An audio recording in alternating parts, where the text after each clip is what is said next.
Hi, everyone. Judge Andrew Napolitano here for Judging Freedom. Today is Thursday, June 25th, 2026. Max Blumenthal joins us now. Max, thanks very much for your time. Is Israel in panic over the Memorandum of Understanding signed by the United States and Iran? Israel's in panic over the MOU. Israel's in panic over the Democratic congressional primaries. Israel's in panic over a new Quinnipiac poll showing that 48% of Americans think the United States is too supportive of Israel, compared to about 34% who think support is just about right. Israel's in panic about that same poll showing 66% of Democrats think the U.S. is too supportive of Israel, and only 18% think that the support level is just right. Israel's in panic over the losses they continue to take every time they try to advance in southern Lebanon, and the restrictions they're now facing under the MOU.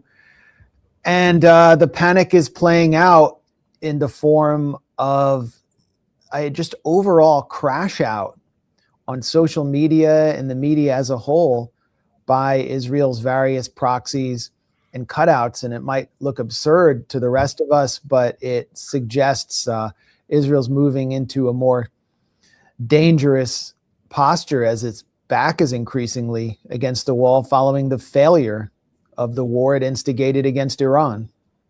How is Netanyahu being perceived these days, and how is he dealing with the panic?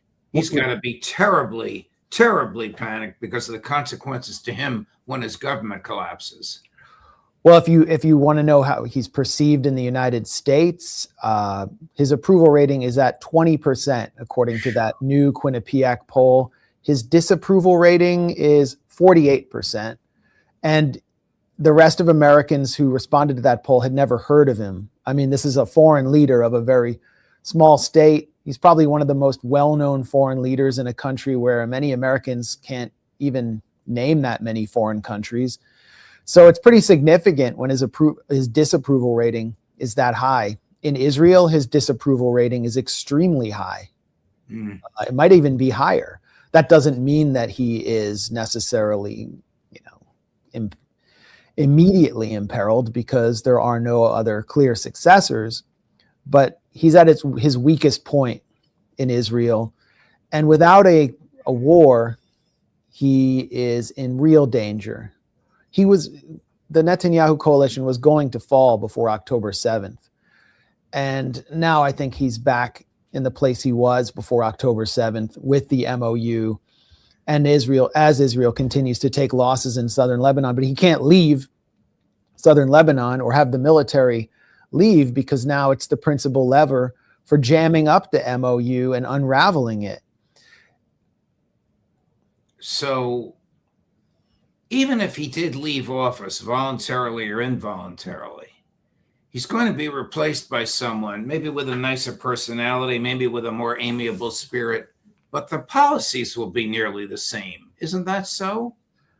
Well, I've been saying that I think Netanyahu, while he's blamed for the position that Israel's in, actually managed to buy Israel a lot of time. He toppled the Biden administration. He basically helped destroy Kamala Harris, and he's destroying Donald Trump.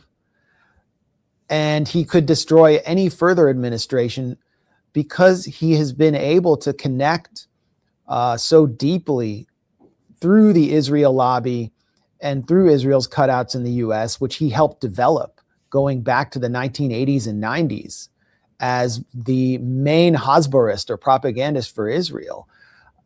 He's been able to forge this unprecedented relationship between the Likud-controlled state of Israel and the Republican Party.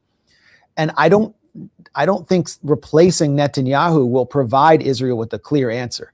The crisis Israel faces is not Netanyahu. The crisis is the anachronistic colonial structure of Zionism. And Netanyahu has been able to try to paper over the contradictions.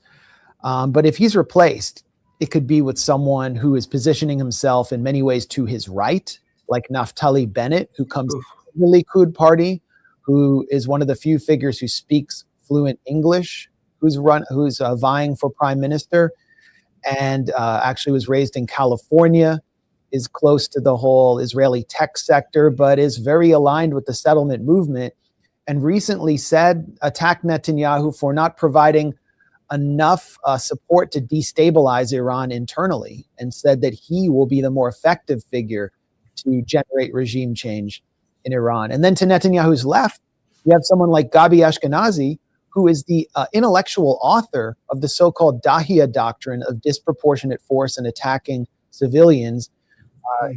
He presided over the 2006 Israeli assault, which blew up southern Beirut, the quarter known as Dahia. Gabi Ashkenazi was also the author of the 2008-2009 assault on the Gaza Strip, Operation Cast Lead. So he's the center left. And then you have other figures like Benny Gantz, who might not be as popular, who is the author of the 2014 assault on Gaza, and actually previously campaigned on how many quote-unquote terrorists he killed in Gaza. So, there's not going to be an answer for Israel after Netanyahu. If anything, there will be a less recognizable figure with less ties to the Republican or Democratic Party, who will be at least as fascist as Netanyahu was. Is the Israeli apartheid colonial dream for a greater Israel collapsed? Yeah, I mean, what the apartheid colonial dream was expressed and neatly distilled by Ehud Barak, who was sort of the stalwart of the Labor Party, who has succeeded Yitzhak Rabin, and before he became one of the closest Epstein associates. He was defense minister, most decorated Israeli military officer in history, and then long-serving prime minister. And so he says this with a lot of authority, that Israel is to be a villa in the jungle. And that builds off of Theodore Herzl's definition of Zionism, which is we will be a rampart of civilization against barbarism.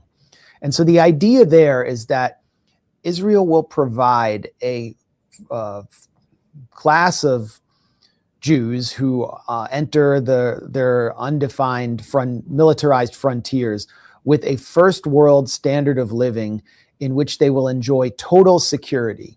And any challenge to that must be treated with ruthless force.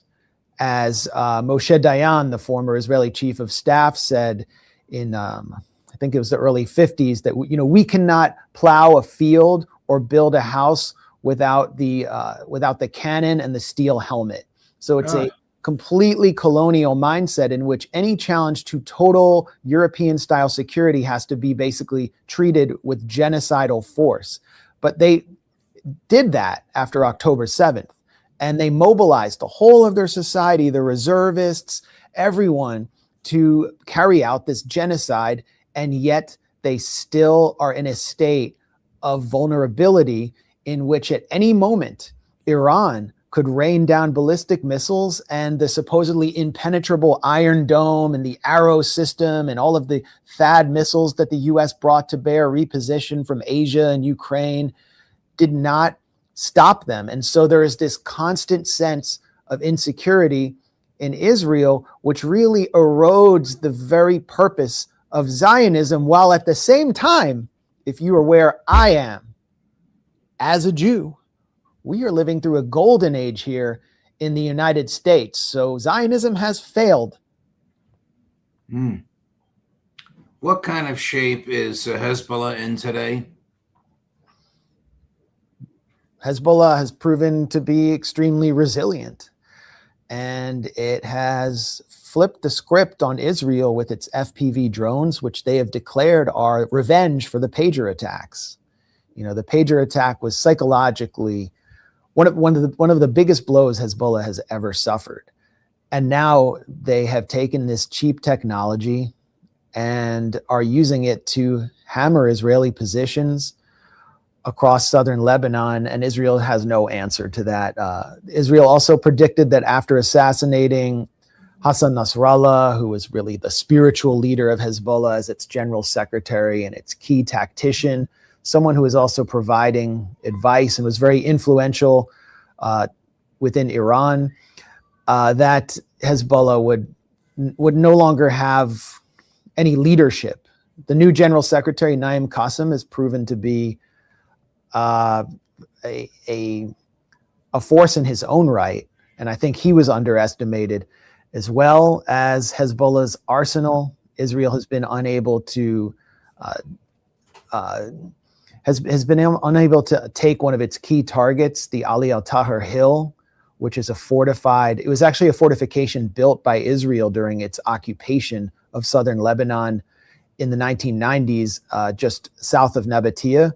And they've been unable to take that hill. They've lost a lot of armor trying to take that hill, and their advances have also been stopped because of Iran's demand that Lebanon be included in the MOU with the US. So they're frustrated, yet they can't pull out. And we have a new piece up at the Gray Zone, a video report by our correspondent Wyatt Reed, which shows he went to pretty close to the front line, to the yellow line, which is the Israeli kill zone, where if anyone crosses the yellow line, you get killed. He showed Israel trying to move D9 excavators into civilian areas. He actually found some fiber optic wire that had been connected to a Hezbollah FPV drone. And he was with the many civilians who are seeking to return to their homes. And Israel is doing everything it can to prevent these civilians from returning home, because once they return home and they're willing to come back to the rubble and rebuild, they're not afraid. These are very courageous people who have a real spirit of resilience and resistance of their own. Once they come back, Israel fails because its objective is to create a buffer zone by rendering the Shia community of Lebanon in the south homeless. And it doesn't look like their objectives will be realized under these conditions.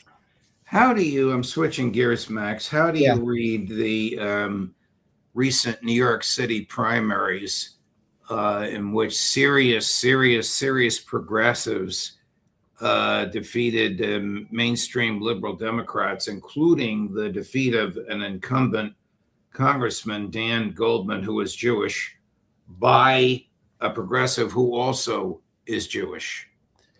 Well, this goes back to the top of this conversation, just about how unpopular Israel is in the United States and how it's actually become an issue in major elections. And it's an issue in these areas. In New York, you have in Brooklyn and Queens, these areas that are filled with highly educated, younger, mostly white people that have traditionally been Black and Latino areas. And that's changing the political dynamic there. It's given the Democratic Socialists of America a foothold. And, you know, I lived in New York for 10 years. I've been spending a lot of time there throughout my life. And whenever I go up there, you know, I get recognized on the street. People are watching the Gray Zone all around the city, but all throughout these areas. You know, it's like when we do any event in the New York area, it fills up. There's just there's a high level of political consciousness there and a rejection of the political establishment. But it's also important to mention that a candidate like, what's her name, Daria Eliza Chevalier, who was portrayed as sort of a neophyte who is a Columbia student, Columbia PhD, who didn't really fit in, and ran against the chairman of the Hispanic caucus, who was like this veteran who was kind of political hack who was backed by AIPAC. Her opponents were saying, oh, she's just going to win over these white gentrifiers. But she came very close to winning a majority of Latino voters in that area, in the Bronx, and also a majority of Black voters. So these candidates actually got traction in the Black and Latino communities as well, which frightens the Israel lobby. The defeat of Dan Goldman was a landslide. This is a guy who's an heir to the Levi Strauss fortune. portrayed himself as the biggest progressive. You know, he was woke on the LGBTQ issues and abortion and everything, but he was a fascist on Israel. And they threw him out in favor of Brad Lander, someone who actually used to be a liberal Zionist, who has now kind of understood which way the wind is blowing and is now portraying himself as kind of a non-Zionist and even anti-Zionist Jew. Wow. And so this is particular to New York City. I wouldn't necessarily call this a national trend. This AIPAC-backed, crypto scammer-backed candidate in suburban Maryland, Adrian Buafo, just won. But it's terrifying to the Israel lobby, and it's also terrifying to the Zionist movement. This goes back to my comments about the purpose of Zionism as providing sanctuary for Jews who are imperiled by anti-Semitism around the world. If you go on social media, particularly on Twitter X, you're going to see the major Zionist influencers having a complete crash out and declaring that Jews have to leave New York City now. And it's absolutely absurd. Jews are living through a golden age in New York.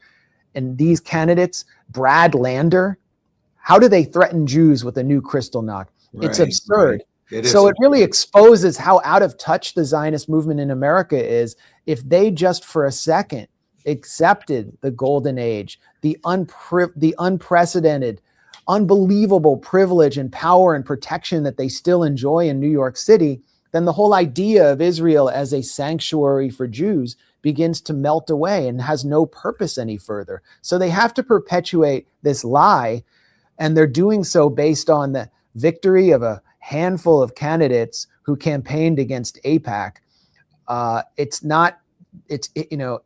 candidates, by the way, whose staff were heavily Jewish, who won a large number of Jewish voters. And so you're starting to see the contradictions of Zionism explode in broad daylight. Here is the prince of the American Zionists in the United States House of Representatives, whom I know you know, Chris, cut number 12. It's more like the Quasimodo of Zionists. So look, I think the vice president owes the American people an apology. I mean, making an offensive statement that Israel only exists because the United States created it is disrespectful to millions of Americans, many of whom have had relatives who died in the Holocaust. Israel was created through the blood, sweat, and tears of the Jews in the aftermath of the greatest tragedy in the history of the world. And America wasn't always a great friend to Israel in its earliest formational days. So some of the rhetoric has been pretty terrible, and I'm not going to be afraid to call it out. Getting the show on audio only was Congressman Randy Fine. Is he a Republican or a Democrat? Well, he's a Republican, and according to his bio there, he's the chair of the Judea and Samaria caucus. I mean, is it just him?